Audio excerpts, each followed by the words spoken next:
দোয়া কবুলের 5টা শর্ত, এই কথা বলে আজকের আলোচনা শেষ। এই যারা বলেন দোয়া কবুল হয় না, দেখেন নিজেদের সাথে মিলে কিনা। এই 5টা শর্ত যদি পাওয়া যায়, মুহূর্তেই আপনার দোয়া আরশে যে নক করবে।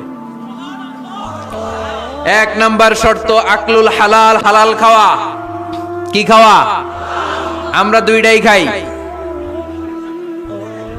হালালও খাই হারামও খাই। বেশি খাই কোনটা? হ্যাঁ, কি খান? আমি কই নাই কিছু, আপনারাই কইছেন। নিজের উত্তরে নিজে ধরা না। হারাম খেলে তো দোয়া কবুল হয় না। লা ইয়াদখুলুল জান্নাতা জাসাদুন গুযিয়া বিল হারাম। ওই দেহ কখনো জান্নাতে যায় না যে দেহ হারাম খেয়ে বর্ধিত হয়েছে। কেন দোয়া কবুল হয় না? মিলিয়ে নেন নিজের জীবনের সাথে, জাস্ট একটু মিলিয়ে নেন।